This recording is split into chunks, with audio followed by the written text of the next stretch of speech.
Confira 10 animais raros que são exemplos fantásticos de adaptabilidade, mesmo que o resultado final seja algo completamente inesperado.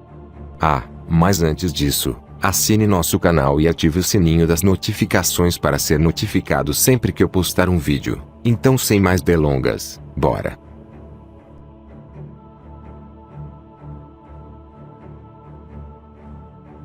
O lobo-guará é um membro da família dos canídeos, que inclui cães, lobos e raposas. Com seu pelo avermelhado e orelhas eretas, o lobo-guará se parece muito com a típica raposa vermelha, com uma gritante exceção: tem pernas longas e delicadas que parecem mais com as de uma gazela africana. Apesar de seu nome, lobos-guarás não são realmente lobos. Estão apenas distantemente relacionados com eles. Acredita-se que suas pernas são uma adaptação para ajudá-lo a sobreviver nos campos da América do Sul. Em um infinito mar de capim alto, sua única defesa é a capacidade de observar predadores antes que eles possam chegar até ele. Suas orelhas também são adaptadas para as pastagens, permitindo que o lobo-guará escute o ligeiro farfalhar de roedores, seu prato predileto.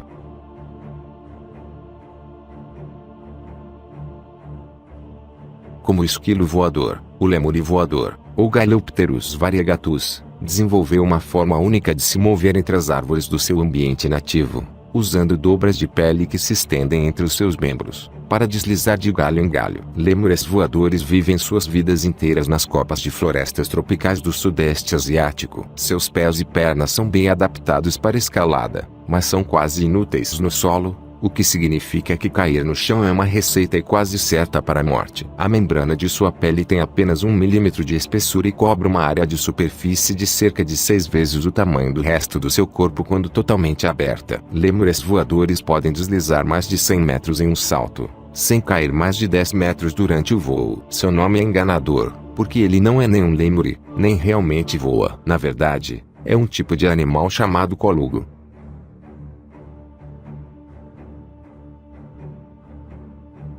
A gazela-girafa, que é um antílope, tem uma aparência esquisita com pescoços extremamente alongados e pernas finas, que lhes proporcionam uma oportunidade única de alimentação. Ao invés de pastar na grama como a maioria dos antílopes, elas ficam em pé sobre as patas traseiras para se alimentar quase que exclusivamente das folhas e brotos das árvores de acácia que pontilham as savanas africanas. Não é nenhuma surpresa que elas tenham evoluído para tirar proveito de tal fonte de alimento. Existem 91 espécies de antílopes no mundo, e a maioria vive na África com o gazela-girafa. Com esse tipo de competição, alguém precisava ramificar-se em uma dieta diferente. Infelizmente, enquanto suas pernas longas e finas são perfeitas para comer folhas de acácia, são extremamente frágeis, e tem havido vários casos desses fofos animais quebrando ossos enquanto corriam na savana. Isso mostra que a especialização em uma área pode deixar outra deficiente.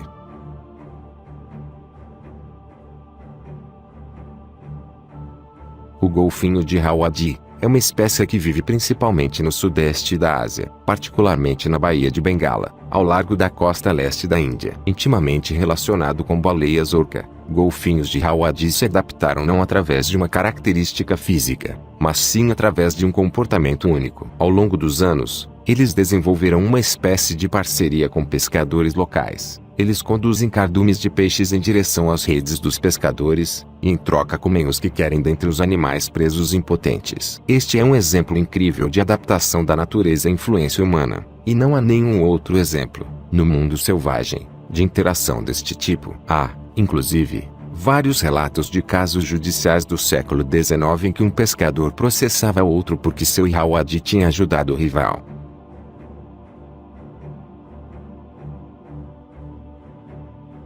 Veados estão no topo da lista de animais amigáveis para a maioria das pessoas. Eles são tímidos, herbívoros, saltitantes. Além disso, não têm grandes presas. O veado de topete, da China, porém, se esqueceu dessa última parte. Nomeado pelo pequeno tufo de pelo preto no topo de sua cabeça, a sua característica mais marcante é, no entanto, os grandes dentes de vampiro que crescem para fora de suas bocas. Esses dentes são usados em brigas entre os machos. Eles até têm chifres, mas como são relativamente pequenos, uma vez que um dos veados cair no chão, o segundo vai imediatamente procurar seu ponto vulnerável com suas presas, que podem chegar a 2,5 centímetros. Como se isso já não os tornasse bizarros, Eles também já foram vistos se alimentando de carniça, uma observação extremamente rara no mundo dos veados, para dizer o mínimo.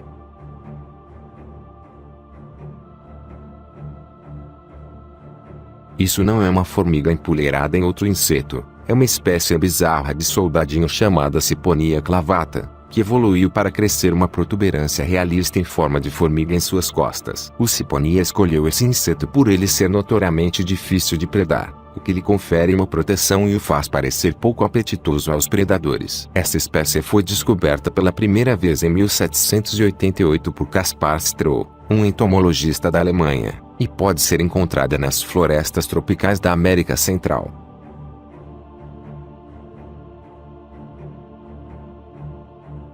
Muntjac é um pequeno cervo nativo do sul da Ásia. Eles têm várias características únicas que não são encontradas em outros cervos. Quando pressentem algum perigo, fazem um som que se assemelha a um latido curto de um cão, alertando outros veados no rebanho a fugir. Dependendo do risco, os latidos podem durar mais de uma hora. Eles também possuem dentes caninos pequenos que usam durante a época de acasalamento. No entanto, ao contrário dos veados de topete, muntjacs têm chifres maiores que crescem de uma forma incrivelmente original no topo de suas cabeças.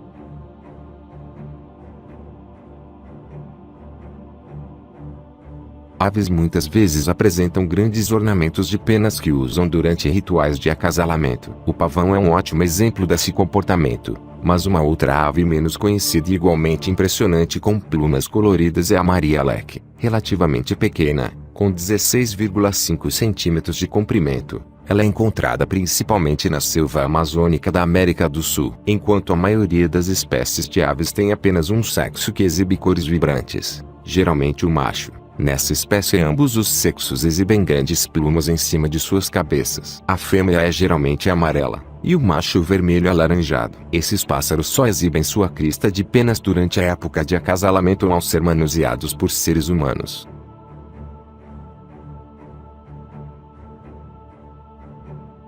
No Parque Nacional Virachey do Camboja, em colônias de milhões de indivíduos, vive uma espécie única de formiga, a formiga anzol, ou Polyrhachis biamata. O que é tão incomum sobre ela é a dupla de ganchos que crescem de suas costas. Como seria de se esperar, eles são mecanismos de defesa. Em 2007, um cientista descobriu em primeira mão que tais espinhos não eram apenas afiados o suficiente para penetrar na pele, como também engancham com eficiência a formiga seu atacante, o que naturalmente é bom para a colônia, mesmo que seja péssimo para a formiga enganchada. Quando sua colônia está ameaçada, essas formigas também se ligam umas às outras para criar um grande grupo, o que torna quase impossível para qualquer predador atacar apenas um indivíduo.